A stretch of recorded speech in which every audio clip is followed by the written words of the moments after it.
네, 오늘 말씀은 믿음, 소망, 사랑 시리즈 중에 사랑 시리즈입니다. 사랑 시리즈 7번째입니다. 오늘은 사랑은 자기의 유익을 구하지 않습니다라는 제목이고요. 말씀의 본문은 요한복음 12장 20절에서 33절까지의 말씀으로 여러분과 함께 은혜를 나누고자 합니다. 사진을 좀 보려고 하는데요. 한번 볼까요? 네. 최근 일어났던 화재 사건이죠. 어디죠? 예, 노트르담 대성당 화재 사건이죠. 그래서 전소가 되니까 이렇게 됐다고 해요.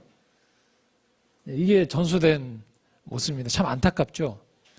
근데 이 사진은 저희가 너무 많이 잘 알고 있는데요. 잘 모르는 사진 또 하나를 좀 보여드릴게요. 어디신지 아시겠나요? 모르시겠죠? 예. 이거 그 다음 모습입니다. 네. 이 사진이 어디냐면 그 브라질 국립박물관이에요.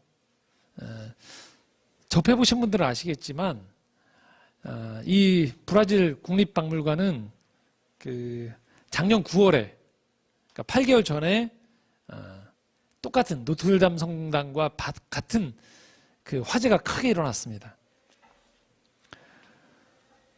근데 여러분 차이가 있어요. 어떤 차이가 있는 줄 아세요? 이 노트르담 대성당은요, 그 화재가 발생하고 며칠 만에 이 보건 기금이 전 세계에서 답지했거든요. 얼마가 모였는지 뉴스를 보신 분들은 아실 텐데 자그마치 1조 원이 모였습니다. 1조 원. 아마 대략 정도 이 복원하는 데 드는 비용이 1조 원이라고 해요. 근데 이 브라질 국립박물관이요, 화재가 났는데 얼마가 모였는 줄 아세요? 3억 원이 모였답니다. 그리고 이 3억 원 중에서 대다수는 영국 의회와 독일 정부가 보낸 거래요. 그리고 브라질 국민과 브라질 기업이 낸 그 기부금이 얼마냐면 우리나라 돈으로 4,500만 원밖에 안 된답니다. 자, 지금 여기 전소가 된 브라질 국립박물관이 1818년에 지어진 건데요. 유물이 2천만 점이 있고요. 동식물 수집 표본이 700만 점이 있다는 거예요. 여기에 기원전 1세기 화산 폭발로 사라졌던 고대 로마의 폼페이 도시에서 발굴된 유적부터 해서 유물부터 해서 어마어마한 인류의 유산이 있답니다.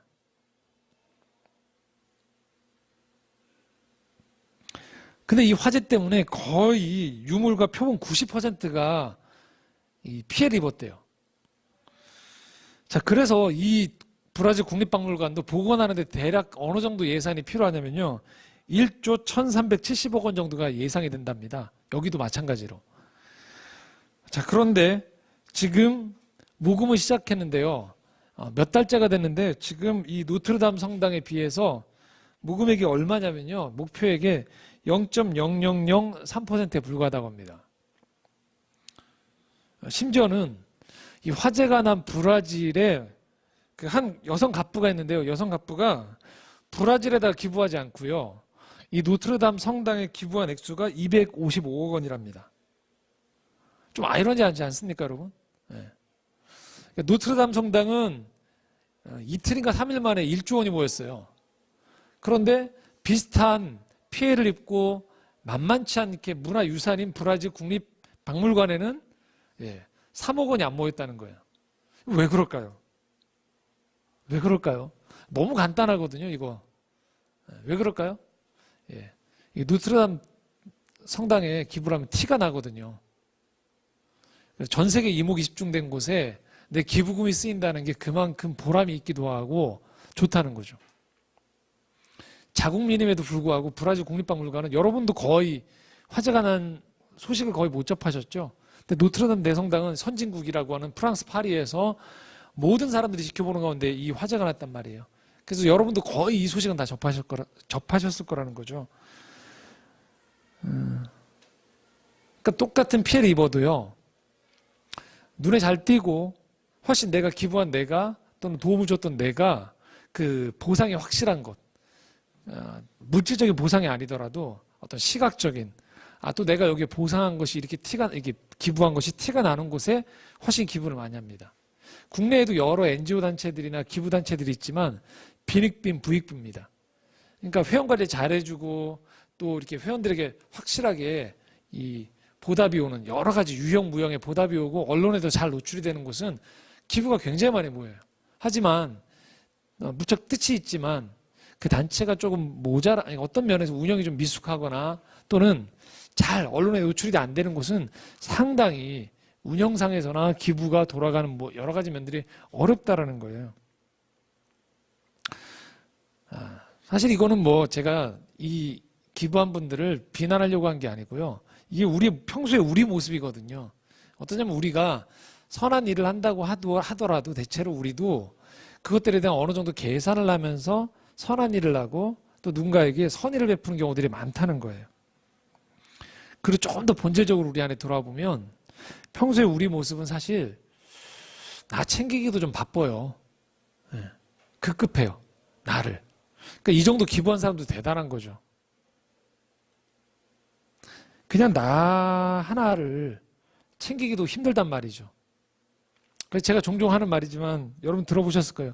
다른 나라에서 홍수든 자연재해로 어마어마한 피해를 입었어도요. 그 뉴스를 접하면서 아이고 안타깝다고 하더라도 우리라는 사람의 본래 본성은요. 내 치통이 훨씬 더 아픈 거예요. 그만큼 나한테 집중이 많이 되어 있는 게 그냥 자연인 그대로의 우리 모습이거든요. 그래서 오늘 말씀의 주제인 사랑은 자기의 유익을 구하지 않습니다라는 표현은 이 말씀은 너무 이상적으로 보일 수 있어요. 어떻게 내 유익을 안 구하나. 그런 사람들에게 오늘 이 말씀이 우리가 함께 읽었을 때 이 말씀을 통해서 과연 사랑이라는 것이 어떤 성질을 가지고 있는 건지 그리고 사랑하란다는 그 태도는 과연 어떠해야 되는지에 대한 것을 다시 한번 좀 확인해 보고자 오늘 말씀을 함께 나누고자 합니다. 오늘 말씀 20절에서 22절 말씀 한번 같이 읽도록 하겠습니다. 시작. 명절에 예배하러 올라온 사람 중에 헬라인 몇이 있는데 그들이 갈릴리 베스테다 사람 빌립에게 가서 청하여 이르되 선생이여 우리가 예수를 배웁고자 하나이다 하니 빌립이 안드레에게 가서 말하고 안드레와 빌립이 예수께 가서 여쭈니. 자, 명절에 유대인들은 명절이 되어지면 성전에 오거든요. 그런데 이 명절에 예배하러 온 사람들 중에 헬라인 몇 사람이 있었다고 했어요. 헬라인은 여러분한테는 낯설지만 이 유대 사회에서 보면 헬라인은요 이방인이에요. 유대인이 아닌 이방인이거든요. 그런데 이 헬라의 사람들은요 똑같은 예배를 하나님 앞에 드리더라도 성전 안에서 이방인이 머무는 뜰이 따로 있었어요. 이들은 소위 이 성전 제사 안에 핵심이 되어지는 곳에 들어가지 못했어요. 밖에 뜰에서 이들은 예배를 드렸던 사람들이에요. 그런데 이 사람들이 지금 예수님께로 와서 의미심장한 질문을 던지는 거예요. 예수님을 만나기 원한다는 거예요. 자, 이게 어떤 의미냐면요. 밖으로 보면 지금 바로 읽을 말씀인데요. 예수님의 인기가 엄청나게 올라가고 사람들의 주목을 받는 때예요. 그런데 이게 영적인 의미에서는 어떤 의미냐? 구약 성경부터 계속 예언했던 말씀이 있어요. 그것은 성령이 임하시면 유대민족만이 아닌 온 이방 사람들까지도 다 하나님을 경외하는 그 뚝이 열려버리는 거예요. 그래서 사도행전 2장에 보면 오순절에 마가다락방에 성령이 임할 때 어떤 사인이 임하냐면요. 그곳에 같이 기도하던 사람들이 어떤 일이 벌어지냐면 다른 나라 말을 하기 시작해요. 각기. 그러니까 여기서 저희가 예배를 드리는데 예를 들면 갑자기 성령이 임했을 때 여기가 마가다락방이라고 하면 갑자기 오존사님은 아프리카 말을 하는 거예요. 예를 들면 여기는 다른 우리 분들은 또 다른 지역의 언어, 방언들 그 지역의 언어들을 갑자기 기도하는 가운데 하기 시작하는 거예요. 자, 이 사인이 뭐냐?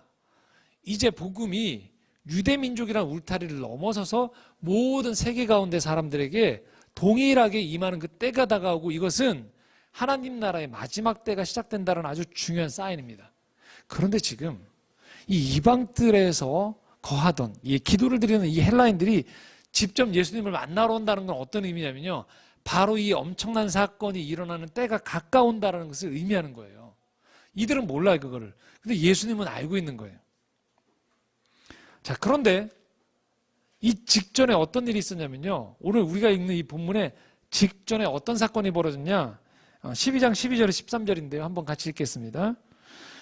그 이튿날에는 명절에 온 큰 무리가 예수께서 예루살렘으로 오신다는 것을 듣고 종려나무 가지를 가지고 맞으러 나가 외치되 호산나 찬송하리로다 주의 이름으로 오시는 이 곧 이스라엘의 왕이시여 하더라. 요한복음 12장 19절도 같이 읽겠습니다. 바리새인들이 서로 말하되 볼지어다 너희 하는 일이 쓸데없다. 보라 온 세상이 그를 따르는도다 하니라. 자, 그냥 뚝 떼어놨으니까 우리가 잘 이해가 안 되는 말씀인데요. 예수님은 사역을 할 때 예루살렘에서 안 하셨어요. 갈릴리나 다른 변방에서 하셨어요. 오늘날로 치면 서울에서 하신 게 아니에요.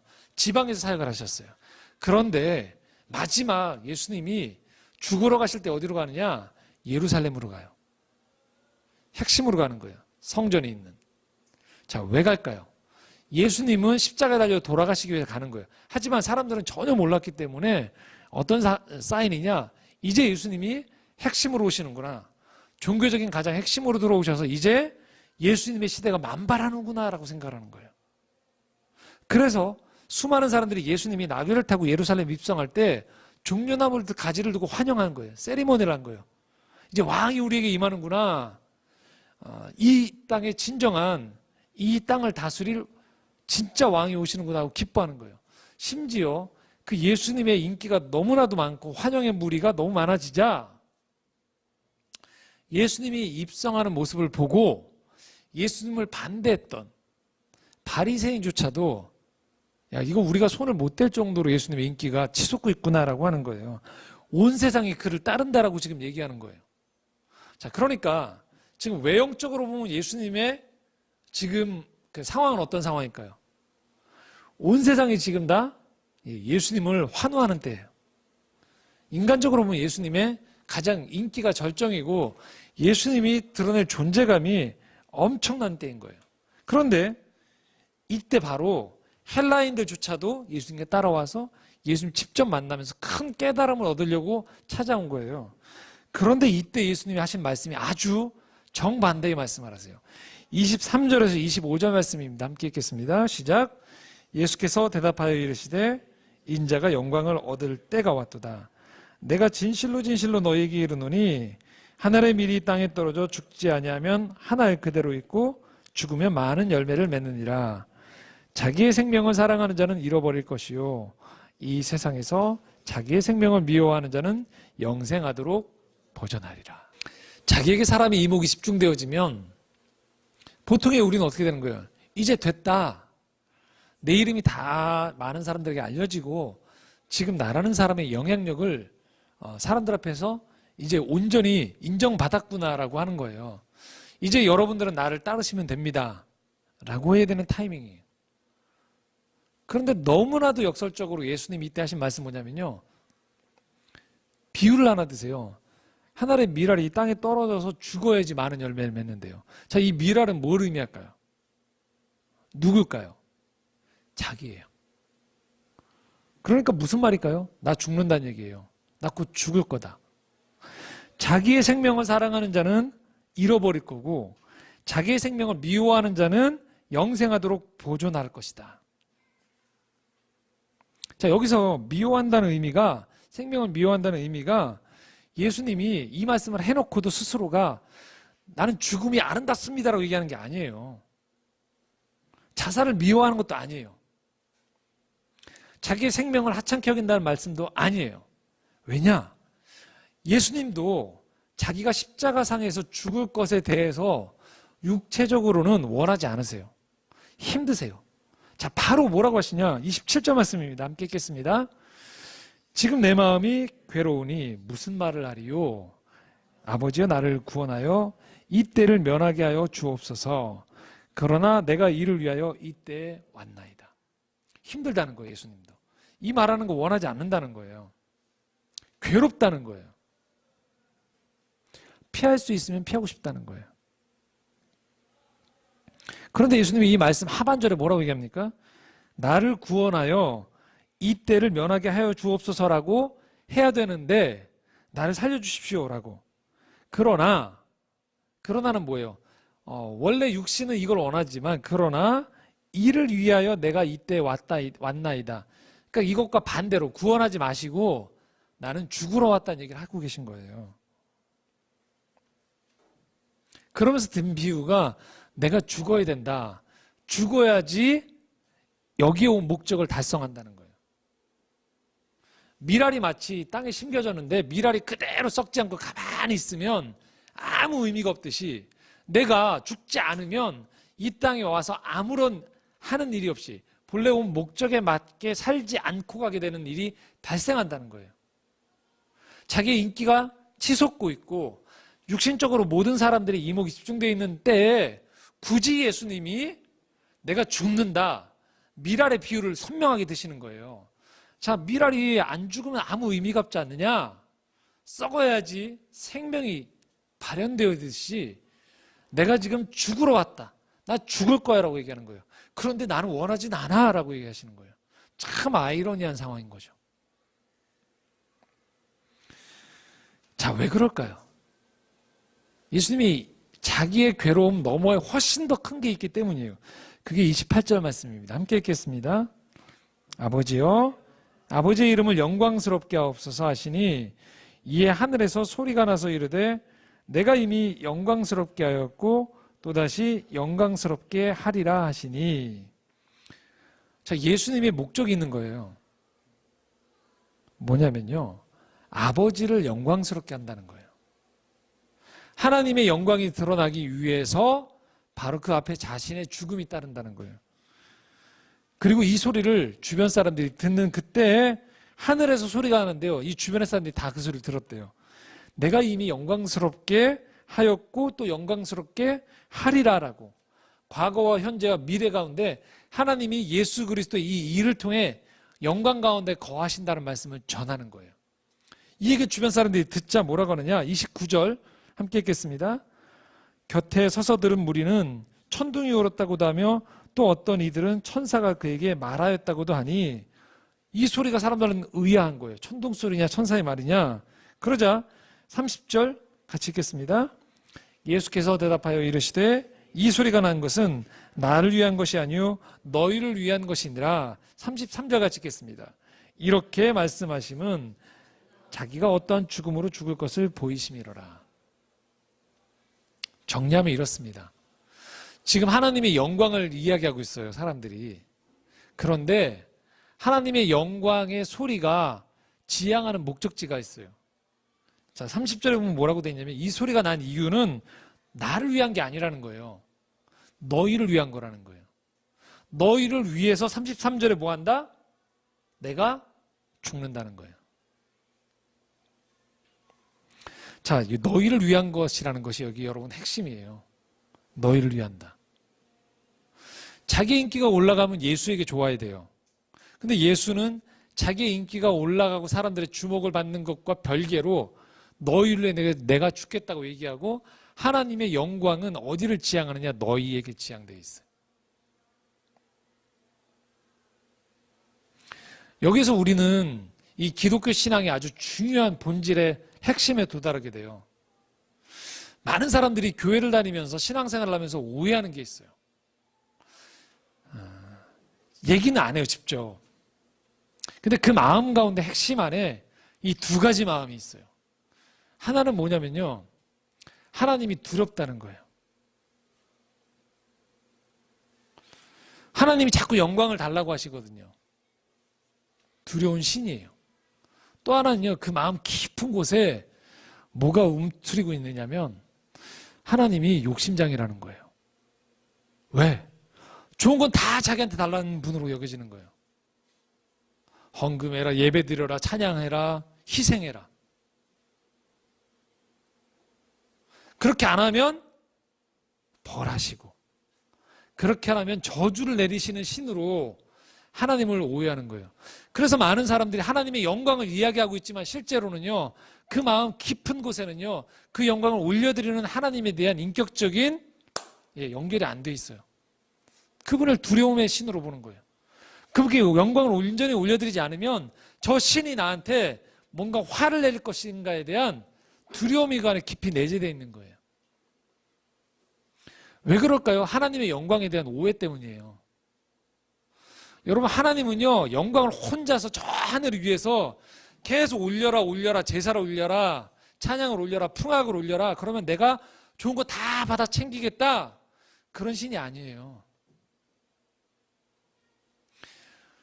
그것은 종교가 말하는 신의 형상이에요. 기독교만이 가지고 있는 독특한 신관이 있어요. 다른 종교에 없는 거예요. 뭐냐면요, 그 신이 자신의 영광이 언제 드러나냐면요, 그 피조물들이, 자기가 지은 피조물들이 살아날 때 그가 영광을 받는데요. 자기가 모든 것들을 독식하는 게 아니고요, 가장 좋은 것들을 피조물을 위해서 허비하는 거예요. 낭비하는 거예요. 베푸는 거예요. 그래서 그 피조물들이 살아나는 것들을 통해서 그가 영광을 받는 거예요. 자기 위주로 행하지 않는다는 거예요. 진정한 성경에 나와 있는 영광과 사랑의 방식은 뭐냐면요, 저 위에 있어서 그것들을 갖다 바치는 방식으로 수여받는 방식이 아니에요. 도리어 낮춰요. 내려와요. 그 편에 맞춰요. 거기에 큰 희생이 따름에도 불구하고 기꺼이 내려오는 거예요. 하나님 편에서는 어떤 유익이 없어요. 다만 우리를 위해서 하시는 거예요. 하나님은 여러분 결코 이기적인 신이 아니에요. 그분은 인간 편에 맞추시고 희생하는 분이에요. 자, 오늘이 부활 주일입니다. 뭘 의미할까요? 저 하늘에 계신 하나님이 이 땅에 내려오시는 거예요. 왜 내려와요? 우리 때문에. 그 신이 우리와 하나님 사이에 갈라진 틈을 메우기 위해서, 죄로 인해서 더 이상 하나님을 알지 못하는 사람들을 위해서, 피조 세계를 위해서 신이 직접 내려와서 희생을 감당하는 거예요. 어디서? 십자가에 달려 죽으시는 거예요. 그리고 나서 그 십자가 상에서도 어떻게까지 얘기하냐? 나의 하나님 어째 나를 버리셨나이까? 스스로가 자기 자신을 버리시면서 극한의 고통 속에서 하나님과의 단절을 경험하는 거예요. 그리고 하나님은 그 예수 그리스도를 다시 살려서 부활시키신다는 거예요. 자, 이게 우리가 그냥 종교적인 전통으로 이 부활주를 맞이하니까 그런가 보다. 그냥 계속 교회 다니다 보면 무슨 생각하냐면요, 부활절 됐으니까 또 부활절을 헌금하라는가 보다. 그럼 그게 아니에요. 부활주일의 진정한 의미는 뭐냐면요, 신비예요. 왜 저 신들은 왜 이상한 짓을 하는 거지? 왜 우리 때문에 자기네들이 마음 아파다 내려와서 우리를 위해서 고난을 받다가 죽으시고 부활하는 저 퍼포먼스를 왜 인류 가운데 선사해 주시지? 왜 저 일을 이 땅 가운데 이루시지? 그냥 저 하늘에서 그냥 안 믿는 사람 벼락을 내려버리고 죽여버리고 저주를 내려버리고 자기에게 때가 되면 재물을 바치게 하면 될 텐데 왜 신이 기꺼이 이 땅에 내려오지? 그 진리가 뭔지를 보여주는 거예요. 그 진리가 뭘까요? 사랑이 뭔지를 보여주는 거예요. 얘들아, 사랑이 뭔지 아니? 사랑은 자기 편으로 끌어당기는 게 아닌 거야. 내가 너희를 진짜 사랑하거든. 그래서 내려온 거야. 너희를 위해서 바치는 거야. 나를 바치는 거야. 너희들이 하는 것이 아니고 내가 하는 거야. 너희를 위해 내가 죽고 너희를 위해 고난을 당하고 너희를 위해 내가 부활하는 거야.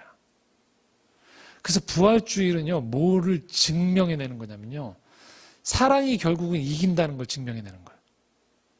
세상에 있는 모든 육체를 가진 인간들의 방식, 죄의 방식, 동물의 방식은요, 힘을 가진 사람이 이기는 거예요. 힘을 가진 사람이 누르는 거예요. 힘을 가진 사람이 사람들을, 다른 대상들을요, 공포에 머무르게 하면서 자기에게 굴복하게 만드는 방식이에요. 유일하게 기독교에서 말하는 사랑만이 정반대의 방식을 얘기해요. 포기해요. 희생해요. 버려요. 왜요? 이게 사랑이거든요. 이게 생명이거든요.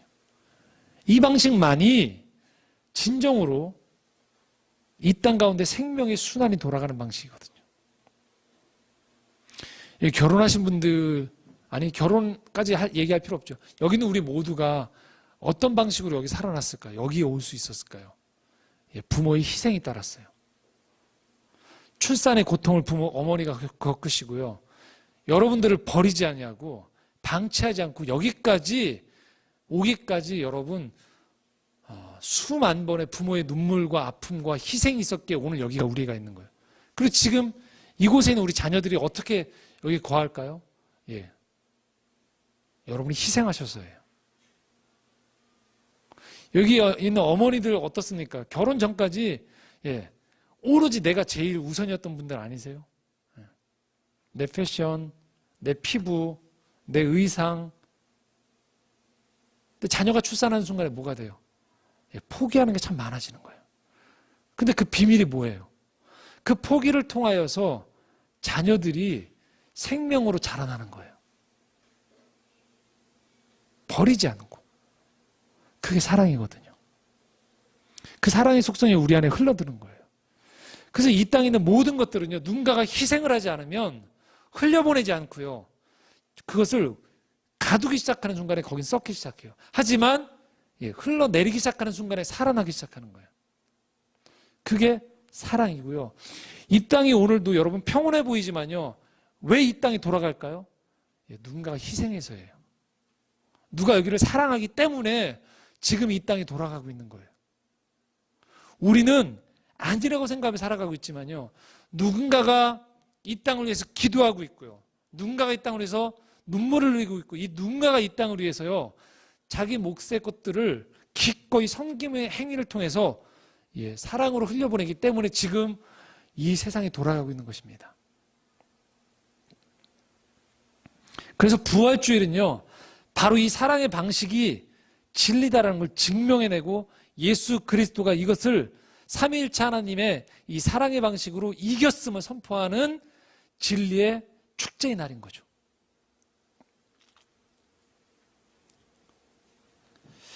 제가 한 2주 전쯤에 저희 총회에서 하는 훈련을 한 3박 4일 정도 받은 적이 있었어요. 근데 거기서 만났던 목사님이 한 분 계신데요. 그 목사님이 함께 아주 친했던 목사님 한 분이 에 대한 일생에 대한 책을 저한테 선물로 주셨어요. 여기 나와 있는 이 책인데요. 아마 구매를 못 하실 것 같아요, 이 책이. 근데 관심 있으신 분들은 저한테 얘기하시면 제가 빌려드릴게요. 전 다 읽었거든요. 오늘 안 가져왔는데 저한테 얘기해 주시면 제가 돌려드리니까 회람하셔서 보셔도 되는데요. 약함의 학교라는 책인데요. 김건호 목사님이란 분이세요. 근데 작년에 이분이 안타깝게 돌아가셨어요. 51살의 나이로. 암에 걸리셔서. 근데 이분의 이 죽음이 있었을 때요, SNS에 얼마나 많은 사람들이 이분의 죽음을 추모했는지 몰라요. 사실 그 전까지 저는 이분 잘 몰랐거든요. 근데 SNS 정말 많이 이분에 대한 죽음을 안타까워하는 소식들이 전해지더라고요. 그리고 나서 마침내 이분의 책이 저한테까지 돌아왔어요. 책을 읽는데요, 빈민 선교를 하셨어요. 노숙자 사역을 하셨어요. 근데 그 내용 중에 하나가 이런 내용이 있더라고요.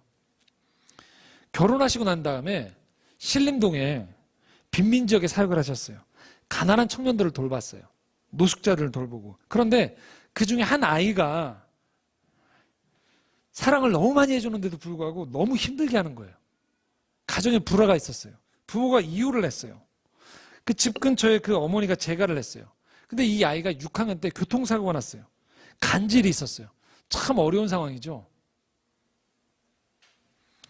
그런데 이 아이가 그렇게 주변 사람들이 이 아이를 위해서 돕는데도 불구하고요, 돈이 부족하면 폭력적으로 변하는 거예요, 이 아이가. 그리고 엄마에게도 폭력을 가하는 거예요. 교통사고 보상금 자기한테 달라고. 부모가 아이가 클 때까지 좀 이걸 잘 가지고 있다가 이렇게 주려고 하는데 돈 내놓으라고 계속 폭행하는 거예요, 어머니를. 안타까운 거예요. 너무 많이 사랑해 주는데도. 퍼주고 하는데도 계속적으로. 거기다가 이 목사님이 이 눈에 망막 괴사가 온 거예요. 눈병이 와서 병원에 누웠어요. 두 눈을 괴사가 와서 볼 수가 없는 상황에서 눈을 다 가리고 있는데요. 사모님은 만삭이를 했어요. 병원에 입원했고 사모님은 만삭인데 이 만삭인 사모님에게 이 아이가 찾아간 거예요. 행패를 부리는 거예요. 사모님께 돈 달라고. 사모님께 전화가 온 거예요. 당신이 아무리 해도 애들이 변하지 않는다고. 저 아이는 자기 것만 챙긴다고. 그때 이 목사님 병상에 누워서 너무 깊은 좌절감을 경험하셨대요. 왜 많은 사람들의 이런 책에 보면, 간증집 같은 데 보면 이렇게 사랑을 주면 많은 사람들이 변화가 되는 얘기들이 많은데, 왜 나의 사역은 이렇게 퍼주고 열심히 사랑을 하는데도 불구하고 애들이 안 변할까? 만삭인 아내에게까지 가서 이 행패를 부리고 있고, 나는 지금 눈에 눈병이 와서 병원에 누워서 아무것도 볼 수 없는 상황이 되는데 이게 뭘까? 너무 깊은 좌절감에 상실감을 경험하셨대요. 패배감을 경험하셨대요. 뭐지 나는? 그리고 세월이 좀 시간이 흘러서 몇 년 후에 그 아이의 소식을 들었는데요. 너무 안타깝게도 결국 이 아이가 혼자서 죽어 있는 걸 발견했다는 거예요. 그 소식을 접하면서 도대체 나는 뭘 한 걸까? 왜 나는 그 벽을 넘지 못했을까? 왜 난 저 아이를 변화시킬 수 없었을까? 그런 생각들이 많이 들었대요. 충분히 그럴 수 있죠. 좌절감이. 그런데 그때 찾아왔던 하나님이 주셨던 마음이 있대요. 그것은 이런 마음이었대요. 내가 많이 줬다고 생각한 거예요. 그래서 좌절을 한 거예요. 그런데 정직하게 자기를 돌아보는데 정작 그 친구한테 내가 뭘 들었지? 준 건 많은 거예요. 근데 그 친구의 내가 얘기를 뭐를 들었지? 그 친구를 앉혀놓고 내가 충고는 했지만 인간 대 인간으로 마주 앉아서 내가 그 아이의 이야기를 들어본 적이 없구나라는 것을 깨닫기 시작했대요. 내 생각대로 기독교 복음을 전하기만 했지 눈을 마주치면서 충분히 말해본 적이 없구나. 약하다고 생각한 사람들에게, 작다고 생각한 사람들에게 내가 힘을 주려고만 했지 그들 안에서 나오는 소리는 내가 듣지 못했었구나라는 걸 깨닫으셨다는 거예요. 사랑을 내 방식대로만 주려고 했었다는 거예요. 여러분, 이게 뭘 말할까요? 사랑을 한다는 게 뭘 말할까요? 오늘도 우리 이렇게 얘기하거든요. 내가 많은 걸 주는데도 힘들다고. 그런데 주님이 오늘 이 하나의 미라를 통해서 우리에게 말씀하시는 건 뭐냐면요. 혹시 우리는 내 방식대로만 하면서 사랑한다고 이야기하는 건 아닌지를 우리에게 묻고 있는 거예요. 그 사람 편에 맞추어서 내가 눈높이를 낮추어서 그 방식대로 내가 해본 적은 있는지. 이건 결국은 나를 낮추는 거거든요. 이게 훨씬 힘들어요. 주는 건 오히려 편해요. 그런데 낮추어서 그 방식대로 듣고 그와 일체감을 진정으로 맛본다는 것은요, 나를 포기하지 않고는 어려운 거예요. 자녀를 키울 때도 주기만 하는 건 오히려 쉬울 수 있어요.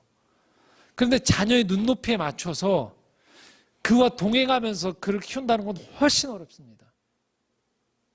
누군가를 도운다고 할 때도 마찬가지예요. 하나님이 위에서 그냥 너희들 사랑할게라고 얘기하는 것보다요, 훨씬 어려운 게 뭘까요? 그의 피조물인 인간의 형상으로 내려와서 인간의 모습으로 내려왔다가 인간의 비난을 받으면서 십자가에 달려 돌아가는 것이 더 어렵거든요. 그런데 주님이 뭐라 하시는 거예요? 이게 사랑이라는 거예요. 이걸로 증명하시는 거예요. 내가 너희를 얼마나 사랑하는 줄 아니. 그래서 오늘 우리가 깨달아야 되는 첫 번째는 뭐냐면요, 사랑은 결국 내려오는 거예요. 내 방식대로가 아닌 거예요. 거기에서 진실로 우리는 관계를 맺기 시작하고 변화가 움틀 수 있다는 거예요. 그래서 우리는 두 번째로 이제 접어들게 됩니다. 그것은요, 사랑한다는 것은요, 그래서 희생이 따를 수밖에 없다는 거예요. 어렵고요, 고통이 따를 수밖에 없다는 거예요. 오히려 내 것의 일부를 떼어주는 것은 쉬운 방식일 수 있어요. 그런데 낮춰서 내 방식이 아닌 그의 방식대로 따라가고 끊임없이 사랑의 방식을 노력한다는 것은요, 내게 많은 희생이나 손해가 따르는 것을 감수할 수밖에 없다라는 것들을 우리가 인정해야 된다는 거예요. 살아가면서 왜 이렇게 난 힘들지? 왜 어렵지? 왜 이렇게 답이 안 보이지? 예, 그게 사랑이라는 거예요. 지금 영상 하나를 좀 보려고 하는데요. 그런 예로 볼 수 있는 얘기인 것 같아요. 지난주에 있었던 일입니다.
여러분 어떠세요? 저 이 영상을 보면서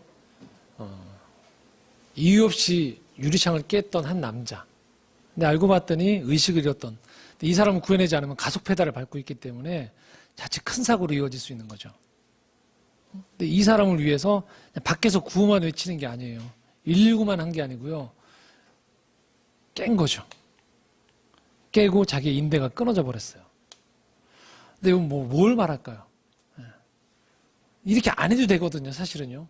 누구도 탓하지 않아요. 근데 생명에 대한 그 급박한 상황에서의 위기가 닥쳤을 때 누군가 이것을 구출하는 과정에서 때로는 이런 희생이 따를 수 있다는 거예요. 이게 뭘 말할까요? 본질적으로 인생 가운데서 뭔가를 사랑하고 가치 있는 일을 할 때 우리가 명심해야 될 사안이 있다는 거예요. 그것은 희생이 따를 수 있다는 거예요. 어려울 수 있다는 거예요. 그렇게 하지 않음에도 불구하고 안 해도 됨에도 불구하고 한다는 것 왜요? 그 일이 가치롭기 때문이에요. 오늘 우리가 사랑을 이야기할 때 이 예수 그리스도의 말씀을 명심해야 되는 이유 중에 하나가 뭘까요? 여러분이 사랑의 삶을 포기하지 않으셔야 된다는 거예요. 사랑한다라면 내 방식대로 하는 게 아니고요. 맞추는 거예요. 더불어서 그 사랑의 방식을 구현해 나가면서 살아간다는 삶에는요. 희생이 따를 수 있다는 거예요. 내 것은 조금도 손해보지 않는 가운데에서 변화가 일어난다? 어렵습니다, 여러분. 하지만 여러분이 그 희생의 길에 들어서고 아픔과 때로는 손해의 것들을 감수하면서 감당하는 그 일들을 통하여서 결국은 살아남이 일어난다는 것이죠. 그것이 사랑의 삶입니다. 2000년 전 예수 그리스도는 이 십자가의 죽음과 부활을 통하여서 이 진리가 결국 유효함을 우리에게 보여주셨습니다. 그리고 오늘 우리에게 이렇게 말씀해 주고 계신 거예요. 너희들이 사랑하고자 하느냐? 그렇다면 자기의 유익을 구하는 방식이 아니다라는 것들을 말씀해 주고 있는 것이죠. 그 사랑이 있기 때문에 오늘 이 땅은 유지가 되어지는 것입니다. 그리고 우리가 유지되어지는 것이고요. 오늘 여러분이 하고 계신 그 사랑의 행위를 통하여서 결국은 어느 곳에서 여러분의 가정, 우리의 일터, 이 땅이 살아날 수 있음을 기억하시기 바랍니다. 사랑은 자기의 유익을 구하지 않습니다. 함께 기도하겠습니다.